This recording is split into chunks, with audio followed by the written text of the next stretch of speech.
जी बिस्मिल्लाहिर्रहमानिर्रहीम, अस्सलाम वालेकुम रहमतुल्लाहि व बरकातुहू। नाज़रीन, वाजिद बाबा अपने डिजिटल चैनल वाजिद बाबा ऑफिशियल के साथ आपकी खिदमत में हाजिर है। आज काफ़ी दिन के बाद इसार राना साहब के साथ मुझे मौका मिल रहा है कि मैं दोबारा एक पॉडकास्ट करूं। अस्सलाम वालेकुम राना साहब। जी वालेकुम सलाम। जी राना साहब, जब लास्ट मैंने पॉडकास्ट की थी तो तब आप न्यूज़ वन पे थे। अब आप इस वक्त स्विच ओवर कर गए हैं पब्लिक न्यूज़ में। ये जो एक सफ़र तय हुआ है, इसमें कितने फाइनेंशियल बेनिफिट्स आपको मिले हैं? फाइनेंशियल बेनिफिट्स मिले कि फाइनेंशियल लॉस हुआ है? मेरा एक चलता हुआ प्रोग्राम बंद हो गया, अब कह रहे फाइनेंशियल बेनिफिट। यार अजीब बात है भाई। मेरा नहीं तो आपने जंप लगाया एक चैनल मैंने से, जंप स्विच ओवर नहीं लगाया है। मेरा प्रोग्राम वहाँ बंद हो गया था, तो फिर मैंने नौकरी तलाश करनी थी, रोजी रोटी कमानी है बच्चों की, तो फिर मैंने कहीं तो जाना था, तो मैंने पब्लिक ज्वाइन कर लिया। आप इतने, आप कह लें कि सीजन हैं, तो वहां पे क्या किसी से कोई लड़ाई होगी, राहत साहब से कोई चपकलिश हो गई या किसी और से कोई मसला बन गया, क्या हुआ क्या जो आप मुझे नहीं पता, बंद होने की वजह क्या मुझे बनी? नहीं पता। बस वहाँ के जो डायरेक्टर न्यूज़ हैं, आरिफ साहब, उन्होंने मुझे बताया कि आपका प्रोग्राम बंद कर दिया गया। There is no specific reason, यानी as per your knowledge, as per my knowledge. आप ये पक्की वसूख से ये बात कर रहे हैं ना? ऐसे ही है। मुझे उनका आपका प्रोग्राम बंद हो गया, मैं कहा ठीक। अच्छा, चलें, यानी कि कोई ऐसा झगड़ा, कोई मसला, कोई बात ऐसी नहीं हुई? नहीं, कोई ऐसी नहीं हुई। और जो न्यूज़ वन के मालिक हैं चौधरी औरंगजेब साहब, कोई प्रेशर एक्सर्ट नहीं हुआ मैं किसी एंड से? कि चौधरी औरंगजेब साहब ने, he is being very kind to me. जी जी। और मैं, उन्होंने बड़ी मेरे साथ शफकत की और मुझे हेल्प, बड़ा इस क्राइसिस में भी उन्होंने मुझे हेल्प आउट किया। मैं किसी की वो करूँ, चौधरी औरंगजेब साहब ने मेरे साथ बहुत मोहब्बत की। प्रोग्राम ख़त्म हो गया, बंद कर दिया गया, मैं क्या कर सकता हूँ? नहीं तो क्राइसिस से क्या मुराद? आप कह रहे हैं कि बाद में उन्होंने आपकी पब्लिक जाने के लिए कोई हेल्प आउट की? बस ठीक, मैं लेकिन ये समझ लें कि जब मेरे जैसे वर्कर्स, जब उनका प्रोग्राम बंद होता है तो उनके सामने सिर्फ एक सवालिया निशान होता है, वो फाइनेंशियल होता है और कुछ नहीं होता। ओके, ठीक है ना, बस इतना ही काफ़ी होता है। ठीक है, यानी कि आपको जंप नहीं लगा फाइनेंशियल कोई, लेकिन हाँ, ये नहीं, है मैं कि पीछे गया हूँ, यानी you have been dragged behind, हाँ, गया हूँ, पीछे गया। आपको फाइनेंशियली लॉस हुआ है ये प्रोग्राम बंद होने की वजह से। डेफिनेटली। लेकिन अब ये राना साहब, वैसे मैं तो दुआ करूंगा कि आपका पब्लिक पे जो है ना प्रोग्राम चलता रहे, खैर आफियत, इंशाल्लाह। जो मेरे तक इतलात है ना, जो मेरे जराए जो मुझे बताते हैं ना, जी वो आपने मेरे जराए या मेरे दिल की बात नहीं की, जो मेरे इल्म में चीजें हैं ना, वो आप अपने लब से जो है ना, नहीं कुशाई करना चाह रहे हैं उनकी, ये कि वो काफ़ी है। चलें, कोई बात नहीं। हम अब इसमें वो जो सूरत हाल है, उम्मीद करते हैं कि यहाँ पब्लिक पे इट विल कैरी ऑन, क्या आप इंशाल्लाह चलते रहेंगे? सूरत हाल ऐसी है। अच्छा राना साहब, सैलाब की इतनी शदीद सूरत हाल है, इसमें ऐसा है कि लेकिन हमारे जो वज़ीर आज़म है, वज़ीर आला, डिप्टी प्राइम मिनिस्टर, वो सारे बैरून मुल्क दौरों पे जाते रहे हैं, लेकिन यहाँ पे हालात बड़े कशीदा रहे। अब सूरत हाल ऐसी है कि दूर दराज के इलाकों में बच्चे भूखे भी हैं और प्यासे भी हैं। मैं एक क्लिप जो है ना, मैं यहाँ पे इस पॉडकास्ट में कहूँगा कि दिखाया भी जाए और चलाया भी जाए। नहीं, उसको प्यास लगी हुई है, आजमाई जी, उसको प्यास लगी हुई है। कोई जूस है तो दे दो प्लीज। जूस है कोई? बोतल पी गया। हाँ, छोटा सा है लेकिन और भी ना आपने मुझे, कोई बात नहीं, पी लो। अच्छा चलो, देखो जरा। अब आपने राना साहब देखा है कि वज़ीर आला जो हमारी मरियम नवाज साहिबा हैं, क्योंकि वो बच्चे को पानी पिला रही हैं और आप देख लें पानी के बाद वो जूस लें, क्या मतलब कैंप में और कोई बंदा नहीं है जो उस बच्चे को पानी पिलाए? पता नहीं अब वो बच्चा इतना प्यासा कैसे था, और उस बच्चे को पहले पानी किसी ने क्यों नहीं पिलाया। और मेरे लिए तो वो बड़ी वीडियो तकलीफ दे है कि जिसमें एक बच्चा इतना पानी पी रहा है, वाकई वो पानी पी रहा था बहुत ज़्यादा। तो सवाल ये कि वो तो कैंप में बहुत दिनों से है, तो क्या उसे प्यासा रखा गया कैंप के अंदर? उसे पानी नहीं दिया गया जो वो मरियम साहिबा की गोद में आके उसने इतना पानी पिया है। बड़ी तकलीफ दे बात है ये, और मैं ये समझता हूँ। आपका भी एक क्लिप वायरल हुआ था कि सबकी माँ, एक प्रोग्राम में आप भी कह रहे थे, तो ज़ाहिरी बात है बच्चा अपनी माँ का इंतजार कर रहा था। तो जो उसके असल माँ बाप थे वो कहाँ हैं? सैलाब में बेशुमार लोग अच्छा, ये सैलाब वो की नजर हो मतलब गए आप ये हैं। कह रहे हैं ये वो बच्चा है, खुदा ना खास्ता अल्लाह ना करे, जिसके माँ बाप सैलाब की नजर हो गए? अज्यूम कर रहा हूँ, माइट बी। नहीं, मेरा ख्याल है कि ऐसा नहीं है। वो बच्चा, उसके माँ बाप भी उस कैंप में मौजूद हैं, सब कुछ है। और मरियम साहिबा ने जो किया, मैं मरियम साहिबा के उस पर नहीं जा रहा, लेकिन ये बहुत बुरी बात है। लोगों के बेबसी और उनकी उसका मजाक नहीं बनाना चाहिए, ये मजाक बनाया गया। नहीं तो वो तो हर कैंप में जहाँ भी जा रहे हैं, मैंने अक्सर क्लिप देखे हैं जो वायरल हो रहे हैं, वहाँ पे वो कहते हैं, उन लोगों से पूछते हैं जो आपको ऐसा लगता है कि बिल्कुल ही दूर दराज के इलाकों से हैं कि सानू मरियम नवाज, वज़ीर आला मरियम नवाज ने भेजा है, तुसी जानते हो? वो कहते नहीं। तो वो जान लेंगे, नहीं जानते तो जान लेंगे इसी तरह जानेंगे, और कब तक जानेंगे, कितना जनवा लेंगे, ये भी देखते हैं। कोड़ी दा मैदान। ऐसे अगर मसनूई तरीक़ों से लोगों ने लीडर बनना होता ना, बहुत पहले बहुत सारे लोग बन गए होते। दुनिया बहुत समझदार हो गई भाई। दुनिया वो नहीं रही जो हमें नज़र आती है। दुनिया गाँव के अंदर जितनी अवेयरनेस है, आप सोच नहीं सकते।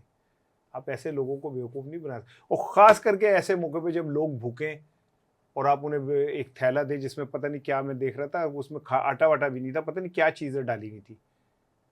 ठीक है, तो ऐसे आप लोगों के दिल जीतेंगे। आप नफ़रत पैदा कर रहे हैं लोगों के दिलों में अपने लिए, और ये वक्त आएगा आपको समझ आ जाएगी कि आपने अपने लिए गड्ढे खोदे और कुछ नहीं किया। नहीं, अब सैलाब मरियम नवाज साहबा तो नहीं लेके आई ना रन साहब? क्या ये सैलाब, क्या आप क्या समझते हैं कि हुकूमत लेके आई है? नहीं, सैलाब तो नहीं लाई, लेकिन सैलाब से आने से पहले उन्हें जापान भी नहीं जाना चाहिए था। यहाँ रहती, उन्हें पता था 4 महीने पहले कि ये सूरत हाल होनी है पंजाब में, तो वो जापान क्यों गई तैरा भर के? नहीं जाना चाहिए था। आसिफ जरदारी चीन चले गए, क्या करने की? मेरे लिए ये बड़ी हैरानकुन बात है वैसे कि आप कह रहे हैं कि उन्हें पता था, वज़ीर अल्लाह को 4 महीने पहले पता था कि पंजाब में सैलाब आना और इतनी कैफियत का आना है। 4 महीने माहिरीन ने पहले बता दिया था। मैं आपको बता रहा हूँ अगले साल 22% बारिशें और हो जाएंगी, मैं आपको बता रहा हूँ। This is astonishing for me. अगर ये बात पता थी जी। अब आसिफ अली जरदारी क्या करने चले गए वहां चीन? क्या करेंगे वहां जाके? उनसे बोला तक तो जाता नहीं, चला तक तो जाता नहीं। उथे जाके की कर लेना उन्होंने? सैर सपाटे खैर बस के बाद।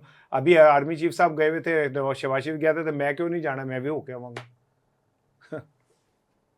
नहीं, वो तो गए थे और साइड पे, ये चीन चले गए हैं। नहीं, दोनों अभी शिंघाई कॉन्फ्रेंस में भी अभी होके आए हैं ना, अभी होके आए। उसके बाद शहबाज शरीफ साहब गए नहीं, हैं। ये वही कॉन्फ्रेंस है जिसमें वो, हाँ जी हाँ, जिसमें जो शहबाज शरीफ साहब मिले थे कि पैन मेरा ना, प्यूटन को कहा था, कोनिया मार के लोगों को आगे बढ़ के कहा था मेरा ना। मैं, कितनी शर्म की बात है कि यार आप एक एटमी कुव्वत के मालिक, आप दुनिया की, इस्लामी दुनिया के सबसे बड़ी पार, आप दुनिया के आबादी के लिहाज से टॉप 6 ममालिक के अंदर, 5 ममालिक के अंदर आने वाले, आपको क्या जरूरत है? प्यूटन ने आपको नहीं देखा तो आपने आपकी शक्ल देखने वाली है कि जैसे कोई कासा लेस है, कोई बात चौधरी लंघ रहे थे, कोई कमी दी नजर नहीं पै रही थी, कमी ने क्या, मैं जाके आप दसांगा। शर्म का मुकाम है। डेफिनेटली रन साहब सही कह रहे हैं कि आप मुल्क को रिप्रेजेंट कर रहे हैं, डिग्निटी आपने गिरा दी है। आपने क्लिप देखे इमरान खान के, टांग पे टांग रख के बैठा रहता था, को आंदा आया नहीं आंदा नहीं, जब एक अक़वाम मुत्तहिदा में ये तो देखा हुआ है कि वो मोदी आया तो वो उसने ऊपर देख के जो उनके बैठे हुए थे वो किया। इमरान खान के दिन नंबर 804 गया, he didn't even bother to look towards them। तो आपने जजेस की शक्ल देखी थी जब इमरान खान ने उन्हें बिल्कुल इग्नोर किया, तो yes, एनेक्स ऐसे करके देखा कि ये कौन है भाई, ये क्या चक्कर है केड़ा बंदा आ गया? ठीक है, और ट्रंप के आगे, जिसके आगे लोग ऐसे बैठे होते हैं कि जैसे पता नहीं क्या है, ट्रंप के सामने उसने अपने पैर के ऊपर, पाँव के ऊपर पाँव रखा हुआ था, और ट्रंप की तरफ जूता था उसका, जो इखलाकी आदाब में नहीं है डिप्लोमेसी के। ये तो वैसे दोनों खिलाड़ी हैं, तो माइट भी को पुरानी, ये बात माइट भी के नहीं है, बात तो आपकी जुर्रत की है कि आप सामने वाले को आपको क्या मैसेज दे रहे हैं। सही कह रहे हैं, this is all about the dignity, कि आप अपनी वकार को कैसे? कसम से मैं बिल्कुल ईमानदारी से एक सहाफ़ी के तौर पे कह रहा हूँ, खुदा को गवाह करके, इमरान खान ने बतौर वज़ीर आज़म पाकिस्तान की बहुत इज्जत बनाई। इमरान खान पे दुनिया उसे ये तो नहीं कहती है पैसे चोरी करता है, करप्ट है, यूं है कहता है कि उसे कहीं कोई ये कहता है कि इसने वज़ीर आज़म बन के नाजायज़ फ़ायदे उठाए या अपने बच्चों को? उसने तो अपने सारी ज़िंदगी की जायदाद शौकत खानम के नाम कर दी है यार। मरने के बाद वो कहते हैं एक पैसा बाहर नहीं जाना चाहिए। 190 मिलियन पाउंड का उन्हें उसमें सजा मिली। तो मिले, कोई बात नहीं, 190 मिलियन पाउंड में बेईमानी पे नहीं मिली है, मिसकंडक्ट पे मिली है। मैं ये मोबाइल है, ठीक है, मैं बेच के खा जाऊं तो चोर हूं, लेकिन ये मोबाइल है और मैं इसको इस्तेमाल कर लूं, आप कहें जी ये तो आपने मिसकंडक्ट किया, मेरा मोबाइल था, आप इस्तेमाल नहीं कर सकते थे, ये कुछ और चीज़ है। तो फिर काबीना जो जिसने पूरी ने अप्रूवल दी थी, काबीना को भी पकड़े, उन जजों को भी पकड़े जिन्होंने अकाउंट नंबर 1 में वो पैसे डलवाए थे, सुप्रीम कोर्ट के जजेस, उनको भी पकड़ लें आप सारे को जाके। उनको क्यों नहीं पकड़ते आप? वो पैसे जिस तरह आए थे सुप्रीम कोर्ट ने उनके वो रेफर कर देती कि नहीं ये वफाकी हुकूमत के खजाने में भेज दो, वहाँ चले जाते। चलें, दिस इज और वो पैसे किसके थे? पार्कलैंड फ्लैट जो खरीदे गए थे उनके पैसे थे, तो पार्कलैंड किसका था? नवाज शरीफ साहब का। मैं को पल्ले से बात कह रहा हूँ, आप वकील हैं, आप जरा आज जाके केस स्टडी कर लें। नहीं, ऑन रिकॉर्ड है डेफिनेटली ये एग्जैजरेटेड प्राइस जो पे की गई थी, इस पे कोई बात नहीं करता कि उसने ज्यादा पैसे किस बात के दिए। कि मलक रियाज ने जब वो खरीदा है तो 1 रुपए की चीज कैसे 10 रुपए में? तो क्यों ओबलाइज किया था उसने, ये कोई नहीं पूछेगा। इमरान खान चूंकि उसने तो नबी पाक सल्लल्लाहु अलैहि वसल्लम के नाम पे यूनिवर्सिटी बना दी, ठीक है, और वहां पे आप सल्लल्लाहु अलैहि वसल्लम की हयात तैयबा पे काम होता था, ये जुर्म हो गया, ये गुनाह हो गया। अब उन्हीं पैसों से शहबाज शरीफ साहब वहां पे अपनी यूनिवर्सिटी बना रहे हैं, वो नेक हो गए, वो पैसे फरिश्ते हो गए। चले राना साहब, ये आप जो बातें चल रही हैं, आपने जो कहा है कि मुझे आपकी बात से ये समझ आई है कि पंजाब में बैड गवर्नेंस है। गवर्नेंस के हवाले से जो बातें आप कह रहे हैं कि वज़ीर आला मरियम नवाज साहब मुतमईन नहीं है टुवर्ड्स द अवाम, कि अवाम की तरफ जाते हुए। एक बेसिक यूटिलिटी में से एक इंतहाई अहम यूटिलिटी गैस जो हम इस्तेमाल करते हैं, अब पिछले चंद सालों से गैस कनेक्शन पे पाबंदी लगी हुई थी क्योंकि गैस अवेलेबल ही नहीं थी। अब एक नोटिफिकेशन तो जारी हुआ है, कहा गया है कि गैस दोबारा कनेक्शंस ओपन हो रहे हैं, जो कि लंबी एक फहरिस्त है। उसमें एक बड़ी अहम चीज़ सुनने में आ रही है राम साहब कि उसमें जो लाइन रेंट है वो 4,500 रुपये है। गैस थोड़ी सी भी इस्तेमाल करें या ना करें, आप 6 माह के लिए घर बंद करके चले गए हैं, कहीं मीटर 0 रीडिंग के साथ आ रहा है, 4,500 रुपया एटलीस्ट पर महीना आपने पे करना है। What is this? क्योंकि जब गैस का इस्तेमाल ही नहीं कर रहे हैं सर, ये क्या, इसको क्या कहते हैं? ये तो वफाकी हुकूमत के अंडर आता है। इतला ये कि वो गैस भी महंगी दी जाएगी आपको, ये वाले टैरिफ के मुताबिक नहीं होगी, वो गैस भी महंगी दी जाएगी। तो ये अब आम आदमी पे कोई एहसान बहुत ज़्यादा बोझ आ रहे हैं। तो वो ये फिर देख लें कि जब हुक्मरान आम आदमी की तकलीफ़ों से नाआशना हो तो फिर ऐसे फैसले होते हैं, क्योंकि किसी को फ्री गैस फैसिलिटी तो है नहीं। बिल्कुल ऐसे। तो राना साहब, ऐसे सिनेरियो में अगर फ़र्ज़ करें मेरा भी एक प्रॉपर्टी है जहाँ पे मैं बड़े अरसे से इंतज़ार कर रहा था कि खुलने तो मैं लगवाऊँ, तो मैं तो सोच रहा हूँ कि मैं तो गैस कनेक्शन ना लगाऊँ। लेट्स सपोज आप इस सिनेरियो में हो, तो आप क्या करें? क्योंकि सिलेंडर इससे ज़्यादा सस्ता पड़ता है आपको। तो लोग सिलेंडर पे चले गए ना। ये भी जैसे अब बिजली का एक बहरान पैदा होने जा रहा है ना कि लोग तो कन्वर्ट कर गए हैं सोलर पे, तो जो ये बिजली पैदा कर रहे हैं आईपीपी, इसको पैसे देने इनके गले पड़ी हुई है। इसी तरह ये गैस इनके गले पड़ेगी, क्योंकि लोगों को जब ये असल बात पता चलेगी तो वो तो हाथ उठा लेंगे, वो क्यों खरीदेंगे गैस। सब क्लियर हो जाएगी बात। अच्छा राना साहब, ये बिल्कुल आप सही कह रहे हैं कि एक बोझ है, एक्स्ट्राऑर्डिनरी बोझ है, जो कि लिमिट से बाहर जाके है। अच्छा, मैं यहाँ पे राना साहब एक स्टोरी एक चल रही थी सामिया हजाब वाली। अब ये कहा जा रहा है कि वो सुलह हो गई है, सुलह होने जा रही है। इतने खमोपेश, इतने आप कह लें कि तार तार होने के बाद और कुछ लोग ये कह रहे हैं कि जी 1 करोड़ रुपए की एवज हो रही है। ये क्या मामला है, ये क्या माजरा है? क्योंकि सोशल मीडिया को गवर्नमेंट भी अब पकड़ के आहिस्ता आहिस्ता जो है ना, साइबर क्राइम विंग जो FIA का, वो भी इसको पकड़ के स्क्वीज कर रही हैं, क्योंकि लोगों की किस्तें उछाली जाती हैं। इसमें क्या कहते हैं आप? देखिए, पाकिस्तान का अलमिया ये है कि यहाँ पे हम 2 नंबर हीरोशिप पैदा करते हैं। 1 नंबर को तो बच्चे जानते भी नहीं। सामिया कि समिया हिजाब, क्या नाम है इसका, सामिया के वटेवर शायद, या डिक्की भाई को सब जानते होंगे, या रजब भट्ट को जानते होंगे। डक्की भाई तो ज़ेरे ताब है, मतलब लेकिन वो पॉपुलैरिटी तो उसे मिली है ना, वो वक्त बाहर जेल आएगा, में है। कोई बात नहीं, बाहर आएगा तो उसके तो व्यूअरशिप कहाँ से कहाँ चली जाएगी। डक्की भाई तो फिर भी खबरों के अंदर मौजूद है। तो ये, और ख़ास करके ये टिकटॉकर लड़कियां हैं, मैं किसी सब पे नहीं कह रहा, लेकिन इनका बहुत अच्छा कंडक्ट नहीं है।